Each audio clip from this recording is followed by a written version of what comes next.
Começa agora mais um Português Suave na Rádio Observador. Todas as semanas vamos contar com o Marco Neves para esclarecer dúvidas que todos nós temos em relação à língua portuguesa. Marco, bem-vindo mais uma vez. Bem-vindo. Vamos lá Já a mais um... Já estamos no terceiro, não é? Portanto, já estás mais habituado. Tudo indica que está a correr bem, não é? Então, mas hoje vamos falar de quê? Vamos lá. Olha, hoje vamos falar de deputados de Espanha a falar na nossa língua. Ui, espanhóis a falar português. Tem Deve correr bem.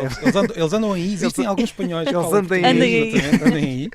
Depois vamos ainda falar da razão de alguns portugueses, não espanhóis, portugueses dizerem 18 e outros dizem 18. Okay. Como é que vocês dizem? Opa, eu digo 18. Mas também, tenho amigos que também. dizem 18. É guerra.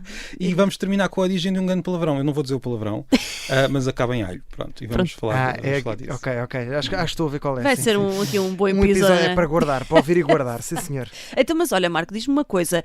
Vamos também responder às dúvidas dos nossos ouvintes, não é? Sim, porque nós recebemos várias dúvidas, ainda não respondemos a todas, nem perto disso. E Vamos precisar provavelmente de Vamos um ano tentar de chegar. episódios. Exatamente. E Vamos por isso tentar chegar. Vamos ter de começar a desbastar esta lista e hoje vamos responder a uma dessas dúvidas. Muito bem, vamos a isto. Já sabe, relembrar que o programa tem 3 segmentos e vamos começar com a língua nas notícias. Então vamos lá, Marco, que palavra é que escolheste para esta semana? Olha, desta vez eu não escolhi uma palavra, isto é a língua nas notícias, não quer dizer que tenha de ser uma palavra necessariamente. Eu ainda pensei na palavra guerra, mas infelizmente nós vamos ter muitas semanas para falar dessa palavra. Sim. Pensei também em chuva, porque Voltou? voltou a chuva, e tinha muito mais opções, mas já que estamos a falar aqui de um programa sobre língua e sobre línguas, Certo. eu não quis deixar de passar o Dia Europeu das Línguas, que foi no dia 26 de setembro, foi na quinta-feira, se não estou em erro, e é um dia que é um dia bastante... Para que é que serve este dia, Marco? Assim, estes dias não servem para nada. Não é? Nem um feriadozinho, nem nada. Este serve para... Assim, não há feriado, mas estes dias nós dizemos, dias para isto, dias para aquilo, dias para aquilo outro. Eu diria que este dia serve para alguma coisa, apesar do que eu disse. É uma iniciativa da Comissão Europeia e do Conselho da Europa e a ideia é levar os europeus a aprender mais línguas, porque nós temos... olha, só para terem ideia, a União Europeia, a instituição, não necessariamente os países em si, porque eles até têm mais, a União Europeia tem 24 línguas oficiais. Meu Deus, mas 24 é muita língua para se falar. Olha, mas se vires bem, não são assim tantas, porque em toda a Europa, o continente todo, existem mais de 200 línguas. Uau. E só 24 é que são oficiais, claro que são aquelas que nós, algumas conhecemos, outras não. Mas isso significa o quê? Ou seja, ser uma língua oficial da União Europeia significa o quê, exatamente? Olha, portanto, além de ser uma língua falada, claro, e tem de ser uma língua oficial de um dos Estados e, além disso, é uma língua onde as diretivas, os regulamentos são publicados nessas 24 traduzidos, línguas. não é? Okay. É curioso dizer traduzidos porque, na verdade, vamos lá ver, quando sai uma diretiva europeia, sai em maltês, em português, em estónio, em inglês, e é claro que são traduzidos já, os tradutores que trabalham na União Europeia são muitos, mas não há nenhum original, ou seja, teoricamente, embora nós saibamos que aquilo foi discutido provavelmente em inglês ou em francês, mas teoricamente aquelas 24 línguas são iguais, no sentido em que não há nenhuma que seja mais importante do que as outras. Ou seja, eles estão redigidos individualmente em cada uma das línguas. É claro que a discussão inicial interna que não deve ser feita em geral, é feita com a versão em inglês, mas sim, as 24 línguas são desenvolvidas. Quando o documento é publicado nas 24 línguas imediatamente. É esse o princípio. Muito bem, mas olha, Marco, há pouco tu disseste-nos que ias falar de espanhóis a falar português. Pois. Eu quero saber onde é que andam os espanhóis a falar português. Onde é que está a língua nas notícias? Pois, exato. O que se passa é que estas 24 línguas não incluem as línguas, as outras línguas oficiais de Espanha. Portanto, nós temos o castelhano, que chamamos espanhol, mas também existe o galego, o basco e o catalão. E no caso do catalão, depois também há o valenciano, mas isso vamos deixar para outros dias. Estas 3 línguas são faladas por milhões de pessoas, mas não há intérpretes no Parlamento Europeu. Estas leis não são publicadas nessas línguas. E houve alguns deputados galegos que encontraram aqui um truque para conseguirem falar. Um truque. Exatamente. Há um truque. E o truque é a nossa língua. O que é que se passa? O galego é tão próximo do português que, fazendo ali uma adaptação à outra, eles conseguem falar em galego, o que eles chamam galego, e os intérpretes portugueses interpretam para as outras línguas. Portanto, eles, no fundo, estão a usar o português como... como truque, lá está para... como truque, exatamente. Mas é assim tão parecido? É assim... é a língua mais próxima do português. Aliás, há alguns galegos, são uma minoria, mas há alguns galegos que consideram que o galego e o português são ainda variedades da mesma língua. É um pouco como se aquela língua medieval nós damos da escola, né? O galego-português, que é o nome que nós damos agora a essa língua. Sabes falar galego? É assim, eu às vezes digo aos galegos, então quando é que aprendes galego? Eu confesso que me faz... Era como se eu fosse imitar um brasileiro a falar. Pois, está tão certo, próximo que parece que eu estou a gozar com aquele sotaque. E portanto não consigo aprender. Não consigo... Mas conheço e leio o galego e de facto é muito, muito próximo. Ou seja, nós conseguiríamos... O castelhano também é, o espanhol também é muito próximo. Claro. Mas o galego, estamos a falar de, por exemplo, há uma terra na Galiza que se chama Os Milagres do Medo. Que é uma mesmo terra assim, com um nome, Os Milagres do sim, Medo. que é um nome magnífico, acho que é dos melhores nomes de terra que alguma vez. E é assim, escrito com Os Milagres do Em Medo. português, de certa Exatamente. Ora bem. Muito curioso. Sim, senhor. Olha, Marco, vamos continuar no mapa, mas agora o mapa da língua cá em Portugal. Vamos lá, ele. Marco, queres falar de algumas palavras por esse país fora? Disseste que na semana passada que tinhas uma lista assim enorme, grandinha. Eu hoje não tinha pensado falar dessa lista, mas a verdade é que é tão grande que eu tenho que começar a desbastar aquilo, mais uma vez, é com mais dúvidas, portanto tenho que começar A partir de Temos que agora começar por algum lado. fazemos uns tantos. E eu então fui só abrir a lista e fui ver aquela palavra que me chamava mais a atenção assim à partida, e aquela que me chamou foi a palavra cabaneiro, que em Viana do Castelo, e talvez não só em Viana do Castelo. Um abraço para Viana do Castelo. Olá, Viana do Castelo.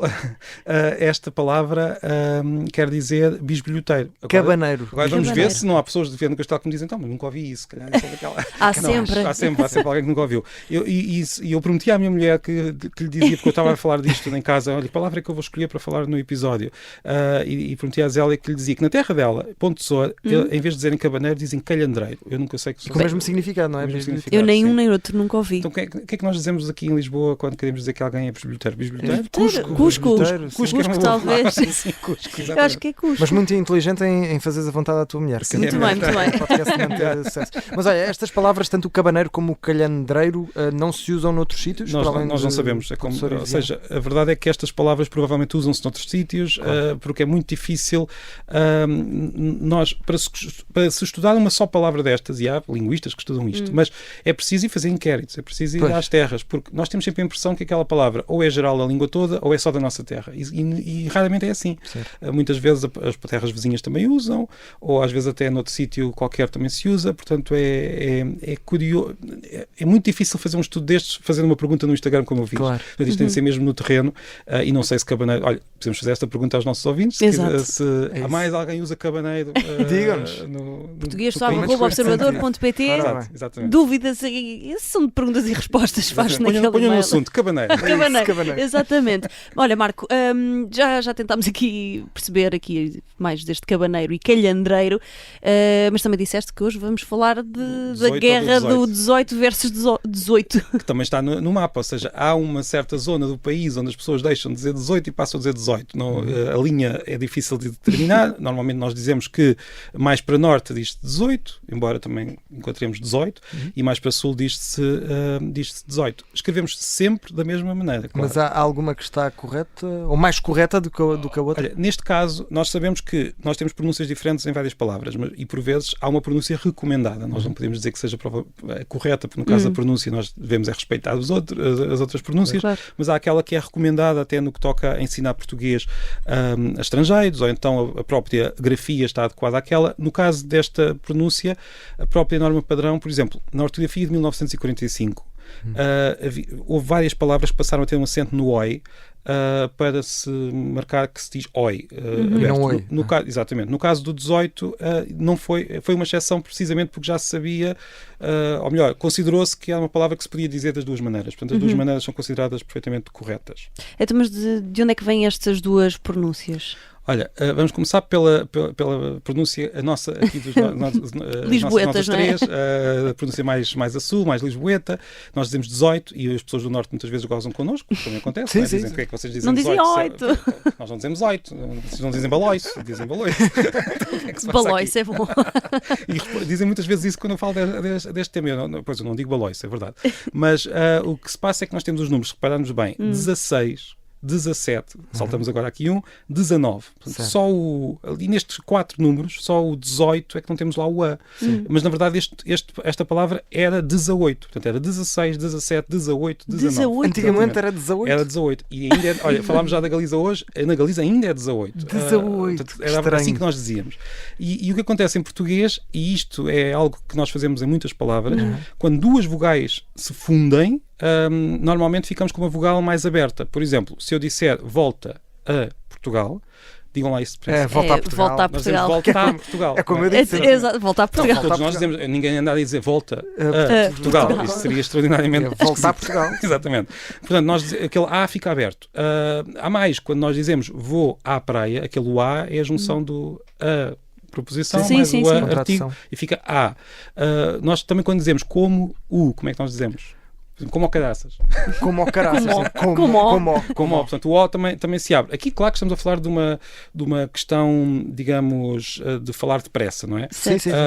Mas que são regras que existem na língua. Quando queres falar depressa, fazes esta junção. No caso do 18, as duas letras não, porque isto é uma questão de sons. Os dois sons juntaram-se e ficaram O. Portanto, o 18 juntou-se e ficou 18. Mas pronto, lá está a marcar sempre esta não é uma guerra, mas pronto, as pessoas do Norte dizem sempre vocês não dizem, como é que é, não dizem baloiço, não dizem... É assim, a verdade é que nós, é um bocado como vingança, porque muitas vezes nós gozamos, nós em geral, não é? E eles então têm sempre aqui algumas oportunidades de se vingarem da forma como nós pronunciamos, mas as palavras são diferentes. Nós dizemos palavras, por exemplo, já falámos disto, acho eu, na semana passada, que nós dizemos pregar e também dizemos pregar, portanto nós dizemos baloiço, mas dizemos 18, não há drama nenhum.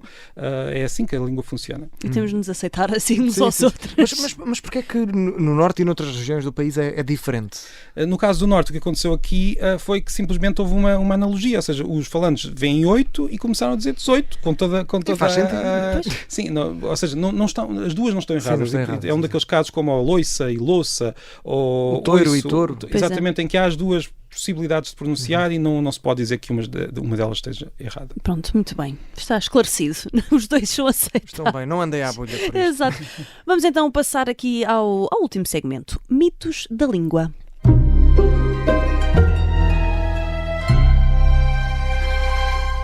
Mitos da língua, e continuem a enviar dúvidas, já sabem, para o nosso e-mail portuguesuave@observador.pt. Agora já temos um e-mail exclusivo só para isto. E não se esqueçam que é com 2 S. É com 2 S, exato. Não é só... suave, exato. Eu cheguei a ter um e-mail que tinha um hífen e tinha muita dificuldade em dizer às pessoas porque não punham underscore, punham... Pois. Não, português suave, tudo junto 2 S. É mesmo as duas palavras juntas. E Marco, vamos começar por um mito, que é um mito que já tínhamos dito aqui há algumas semanas. Que estamos a fazer o tease. Finalmente temos um palavrão. Exato, temos um palavrão que eu não vou dizer. Isso é que é pena. Acho que não posso. Mas pronto, este palavrão acaba em alho e é um dos palavrões, se não o palavrão mais conhecido. É que ele começa por C, não é? Exatamente. Tem lá um ar no meio. E este palavrão foi a origem de um grande mito que eu acho que na verdade já é quase está tão enraizado que é muito difícil às vezes convencer as pessoas. Eu acho que sei qual é, eu já ouvi essa história. Do mastro, não é? Exatamente, o mastro ou o cesto da gávea, há várias versões. Há quem diga que a palavra vem do cesto da gávea, ou seja, aquele cesto no cimo das caravelas portuguesas, e normalmente aparece a expressão caravelas portuguesas. Há quem diga que vem do mastro que está no meio desse cesto, e supostamente esse seria o nome do cesto, e depois dali passaríamos para, alguém diria aos marinheiros, vai para o cesto, e aí passámos a usar só que isto é completamente falso, porque não há um único registro disto, para começar, mas temos registros muito antigos da palavra, muito anteriores às navegações portuguesas, portanto a palavra já existe há muito tempo. A primeira vez que aparece é num texto latino na zona da atual Catalunha, curiosamente. Já era considerado um palavrão. Já na altura? Sim, ou seja, o texto é curioso porque o texto não diz qual é a palavra e depois aparece um texto mais tarde que diz a palavra e diz, nós não podemos propriamente dizer isto porque é uma palavra muito proibida. Muito má, proibida. Depois, mas o que é curioso é que não é preciso irmos à Catalunha para sabermos que não tem a ver com as navegações, porque logo naquelas cantigas que nós dávamos na escola, cantigas de amigos, aparece a palavra muitas vezes, aparece a palavra com o sentido que tem, órgão sexual masculino, nada a ver com barcos, nada a ver com mastros, nem com cestos, e era usada com muita frequência. E Marco, e nós conseguimos precisar, ou pelo menos ter ali uma noção mais ou menos de quando é que apareceu esta palavra pela primeira vez? Certamente que apareceu mais cedo na oralidade, mas na escrita este tal caso da Catalunha foi no século X. No século X, sim, 900 e qualquer coisa. Uau, portanto, é uma palavra bem antiga. Estamos a falar antes de Dom Afonso Henriques. Exatamente, ou seja, eu não vou dizer o nome, mas esta coisa é bem mais antiga que o país. Portanto, Dom Afonso Henriques já dizia isso. Que certamente dizia. E a sua mãe, não é? Exatamente, mandou a sua mãe para o outro lado. Nós podemos pensar mesmo que nunca houve um português que não conhecesse este palavrão. Portanto, desde o início do país que nós temos estas e não são só estas, os palavrões são palavras muito fortes. Pensando assim, é incrível. Mas olha, os marinheiros não utilizariam a palavra para falar de mastro ou do cesto. É assim, provavelmente utilizavam. A questão é que eu quase diria quase certeza que sim. Porque, quer dizer, há ali uma certa forma que se adequa àquela palavra, mas a questão é, primeiro não há registro nenhum disso. Estamos a imaginar, mas não há registro. Sim. Mas uma coisa é nós dizermos que eles usavam uma palavra para chamar ao mastro porque é engraçado, agora outra coisa é dizer que foi do mastro que vem a palavra, que isso é que é mentira. Não, a palavra já existia antes. Portanto, os navegadores fizeram muitas coisas, mas não inventaram. Certo. Portanto, já era um palavrão quando apareceu. Já era um palavrão. Muito bem, muito bem. Marco, vamos passar aqui à dúvida do nosso ouvinte. Qual é que escolheste? Eu vou ser rápido, porque já estamos a chegar ao final do episódio. Portanto, vou tentar explicar aqui a dúvida o mais rapidamente possível, mas de forma clara. Foi o Fernando Vilarinho, foi quem ganhou o prémio esta semana. Um abraço, Fernando. Grande Fernando. O Fernando perguntou-nos, ou melhor, ele até não tinha a dúvida, ele simplesmente pediu-nos para falar deste tema. Okay. Também é válido, pronto. Ter aceito ou ter aceitado, qual é que é a forma que nós devemos usar? Então, normalmente, o verbo ter é aceitado. Exatamente. Portanto, eu vou dizer a regra geral. Quando o verbo... certo, André. Exatamente. Pronto, já está feito. Acabou. Obrigada, ficamos por aqui.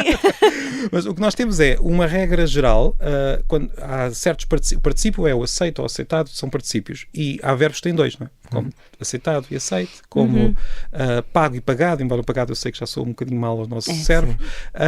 Quando nós temos a forma mais curta, ou melhor, nós usamos a forma mais curta quando temos um verbo auxiliar ser e estar. Portanto, ser aceito, estar aceito. Quando temos o ter e o haver, é ter aceitado ou haver aceitado. Já ninguém diz haver aceitado, porque já perdemos o haver neste sentido, mas é essa a regra geral. Eu só gostava de sublinhar, antes de terminarmos, que infelizmente esta regra geral é muito imprecisa, porque há muitos verbos em que já perdemos uma das formas, há outros em que já é muito rara. Por exemplo, ter pagado já é muito raro nós dizermos pagado. Sim. Que soa mal, como dizem. Claro. Já há gramáticas antigas que dizem que podemos dizer ter pago à vontade. Portanto, isto depende de cada verbo. Não é assim tão simples como possa parecer. No caso do aceitar, eu penso que continuamos a cumprir de forma bastante clara esta norma. Muito bem, muito bem. Mais uma dúvida esclarecida. Mais uma missão cumprida. Olha, mas que bem. Marco, muito obrigada mais uma vez. Obrigado. Voltamos. Temos muito Isto hoje chegámos aqui a vários pontos. Foi incrível. Nós voltamos para a semana com mais um Português Suave. Até lá, já sabe, não esquecer, pode sempre enviar as suas dúvidas sobre a língua portuguesa para o e-mail portuguesuave@observador.pt. Português com 2 S, não há hífans, não há underscores, não há nada. Português suave, 2 S, @observador.pt. Nós voltamos para a semana, Marco. Até lá, obrigada. Até para a semana, Marco.